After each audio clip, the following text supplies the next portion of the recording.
Good morning प्यारे बच्चों। मैं Brajesh Kumar, special teacher, government model Sanskriti senior secondary school Ateli, block Ateli, district Mahendragarh. तो घर से पढ़ो कार्यक्रम के अंतर्गत आज फिर से आपके लिए एक वीडियो लेकर आया हूँ। जो सामाजिक विज्ञान की पुस्तक है कक्षा 7 की हमारे अतीत, उसका 10वां लेसन है 18वीं शताब्दी में नए राजनीतिक गठन। तो इस पार्ट के बारे में मैंने इससे पहले की जो वीडियो थी पार्ट 1, उसमें बताया था कि किस प्रकार नए राज्यों का उदय हुआ और पुराने जो मुग़ल प्रांत थे इन सब के बारे में आपको बताया था। ठीक है, अब हम इस आज के लेसन में जो इसका पार्ट 2 है इसी लेसन का, इसमें और आगे के बारे में जानेंगे। तो जैसा अभी पहले चल रहा था पुराने मुग़ल प्रांत, तो उसी का ये पार्ट है बंगाल।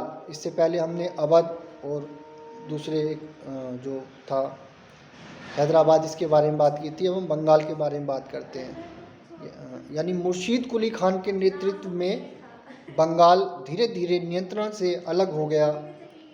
मुर्शीद कुली खान बंगाल के नायाब थे, यानी कि प्रांत के सूबेदार के प्रतिनियुक्त थे। यद्यपि मुर्शीद कुली खान औपचारिक रूप से सूबेदार कभी नहीं बना।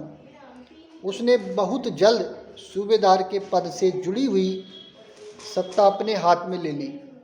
हैदराबाद और अवध के शासकों की तरह उसने भी राज्य के राजस्व प्रशासन पर अपना नियंत्रण जमाया।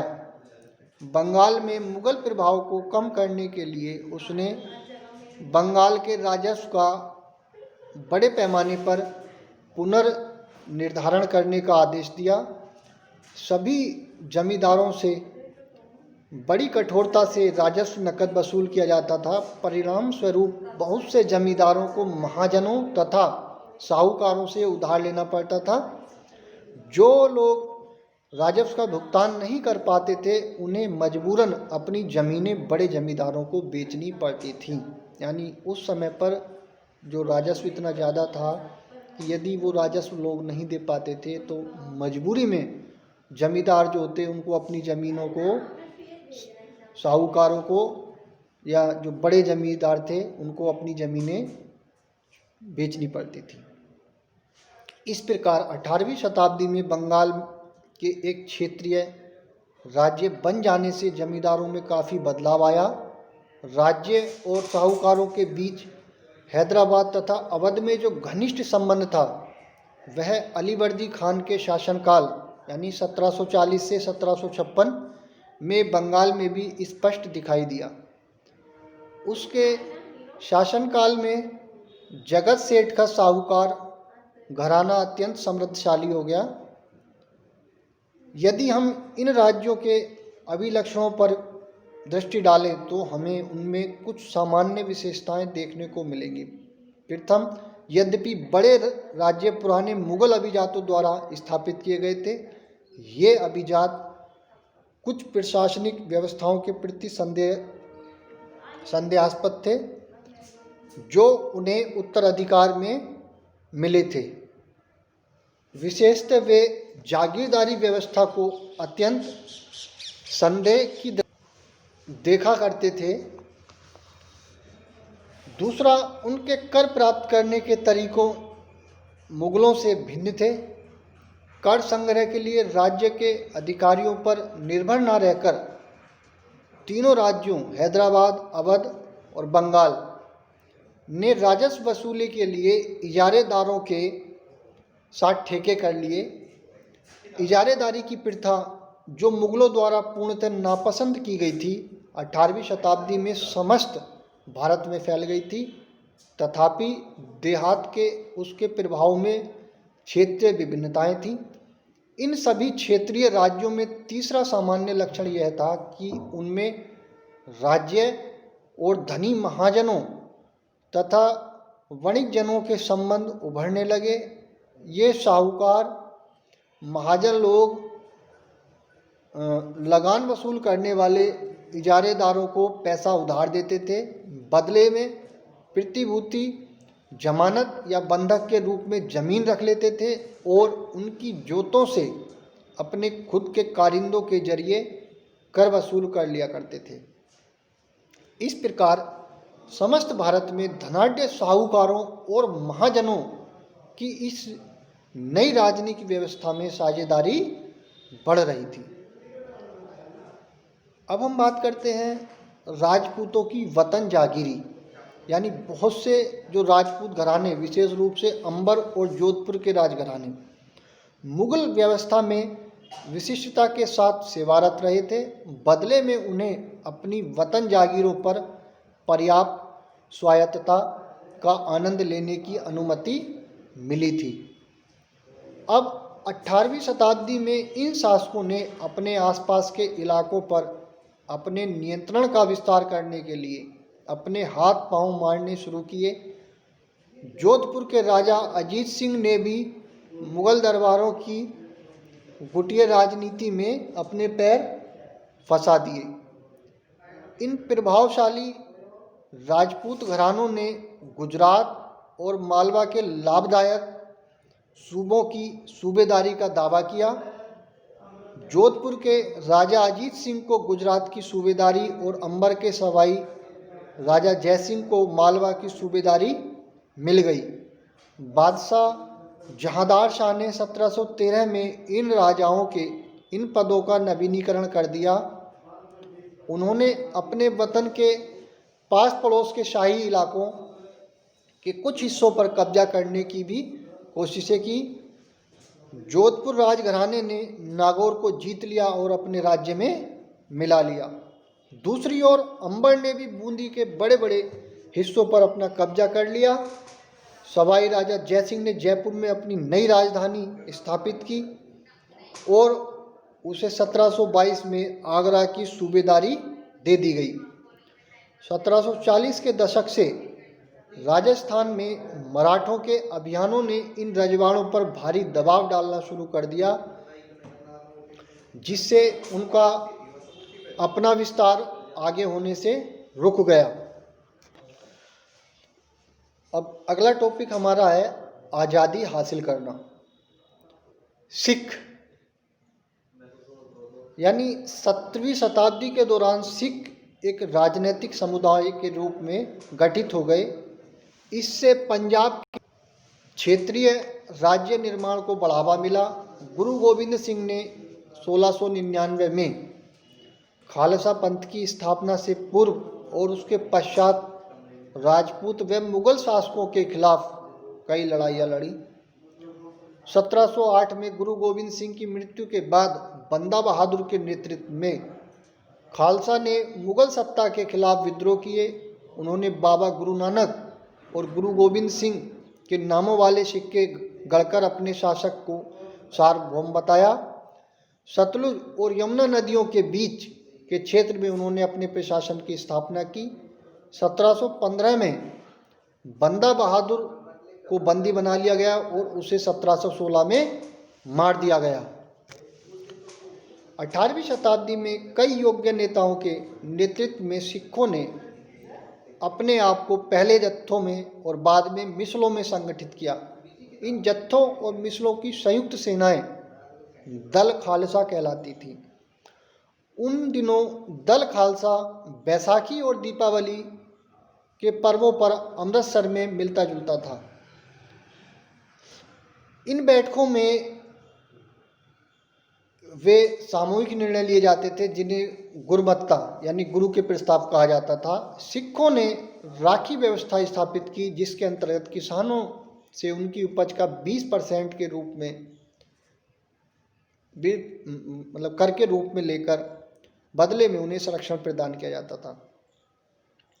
गुरु गोविंद सिंह ने खालसा को प्रेरित किया था कि शासन उनके भाग्य में है।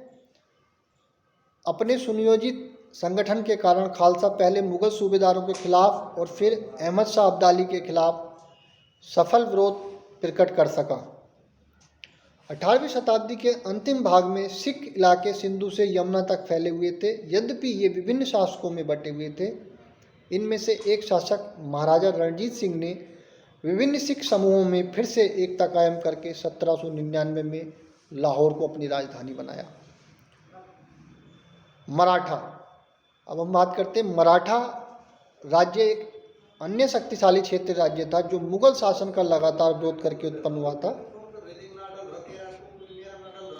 शिवाजी 1627 से 1680 ने शक्तिशाली योद्धा परिवारों की सहायता से एक स्थायी राज्य की स्थापना की। अत्यंत गतिशील कृषक पशुचारक मराठों की सेना के मुख्य आधार बन गए। शिवाजी ने प्रायद्वीप में मुगलों को चुनौती देने के लिए इस सैन्य बल का प्रयोग किया। शिवाजी की मृत्यु के पश्चात मराठा राज्य में प्रभावी शक्ति चित्पावन ब्राह्मणों के एक परिवार के हाथ में रही, जो शिवाजी के उत्तराधिकारियों के शासनकाल में पेशवा के रूप में अपनी सेवाएं देते रहे। पुणे मराठा राज्य की राजधानी बन गया। 1720 से 1761 के बीच मराठा साम्राज्य का काफ़ी विस्तार हुआ। उसने शनै शनै और काफ़ी सफलतापूर्वक मुगल साम्राज्य की सत्ता को क्षति पहुंचाई। 1720 के दशक तक मालवा और गुजरात मुगलों से छीन लिए गए। 1730 के दशक तक मराठा नरेश को समस्त दक्कन प्रायद्वीप के अधिपति के रूप में मान्यता मिल गई और साथ ही इस क्षेत्र पर चौथे और सरदेशमुखी कर वसूलने का अधिकार भी मिल गया। 1737 में दिल्ली पर धावा बोलने के बाद मराठा प्रभुत्व की सीमाएं तेजी से बढ़ीं। वे उत्तर में राजस्थान और पंजाब, पूर्व में बंगाल और उड़ीसा तथा दक्षिण में कर्नाटक और तमिल एवं तेलुगु प्रदेशों तक फैल गई। साम्राज्य के इस विस्तार से उन्हें संसाधनों का भंडार तो मिल गया, मगर उसके लिए उन्हें कीमत भी चुकानी पड़ी। परिणाम स्वरूप मराठों को 1761 में पानीपत की तीसरी लड़ाई में अन्य शासकों से कोई सहायता नहीं मिली। अंतहीन सैन्य अभियानों के साथ साथ मराठों ने एक प्रभावी प्रशासन व्यवस्था तैयार की। जब किसी इलाके पर एक बार विजय अभियान पूरा हो जाता था और मराठों का शासन सुरक्षित हो जाता था, तो वहाँ स्थानीय परिस्थितियों को ध्यान में रखते हुए धीरे धीरे भू राजस्व की मांग की गई। 1720 के दशक में मालवा में मराठा अभियानों ने उस क्षेत्र में स्थित शहरों के विकास व समृद्धि को कोई हानि नहीं पहुंचाई। उज्जैन सिंधिया के संरक्षण में और इंदौर होलकर के आश्रय में फलता फूलता रहा। ये शहर हर तरह से बड़े और समृद्धशाली थे और वे महत्वपूर्ण वाणिज्यिक और सांस्कृतिक केंद्रों के रूप में कार्य कर रहे थे। चंदेरी के क्षेत्र में उत्पादित रेशमी वस्त्रों को मराठों की राजधानी पुणे में नया बाजार मिला। बुरहानपुर पहले आगरा और सूरत के बीच की धुरी पर ही अपने व्यापार में संलग्न था, लेकिन अब उसने अपने वाणिज्यिक भीतरी क्षेत्र को बढ़ाकर दक्षिण में पुणे और नागपुर तथा पूर्व में लखनऊ तथा इलाहाबाद को शामिल कर लिया था। जाट, अब हम बात करते हैं जाट। अन्य राज्यों की तरह जाटों ने भी 17वीं और 18वीं शताब्दी में अपनी सत्ता सुदृढ़ की। अपने नेता चूड़ामन के नेतृत्व में उन्होंने दिल्ली के पश्चिम में स्थित क्षेत्रों पर अपना नियंत्रण कर लिया। 1680 के दशक तक आते आते उनका प्रभुत्व दिल्ली और आगरा के दो शाही शहरों के बीच के क्षेत्र पर होना शुरू हो गया। वस्तुतः कुछ अरसे के लिए वे आगरा शहर के अभिरक्षक ही बन गए। जाट समृद्ध कृषक थे और उनके प्रबुद्ध क्षेत्र में पानीपत तथा बल्लभगढ़ जैसे महत्वपूर्ण व्यापारिक केंद्र बन गए। सूरजमल के राज में भरतपुर शक्तिशाली राज्य के रूप में उभरा। 1739 में जब नादिर शाह ने दिल्ली पर हमला बोलकर उसे लूटा, तो दिल्ली के कई प्रतिष्ठित व्यक्तियों ने भरतपुर में शरण ली। नादिर शाह के पुत्र जवाहिर शाह के पास 30,000 सैनिक थे। उसने 20,000 अन्य सैनिक मराठाओं से लिए, 15,000 सैनिक सिखों से लिए और इनके सबके बलबूते वह मुगलों से लड़ा। जहां भरतपुर का किला काफ़ी हद तक पारंपरिक शैली में बनाया गया, वहीं दीग में जाटों ने अंबर और आगरा की शैलियों का समन्वय करते हुए एक विशाल बाग महल बनवाया। तो प्यारे बच्चों, आज की इस वीडियो में हमने पुराने मुग़ल प्रांत और राजपूतों की वतन जागीरी, आज़ादी हासिल करना, इन बिंदुओं पर चर्चा की। तो आशा करता हूँ आपने अच्छे से समझा होगा।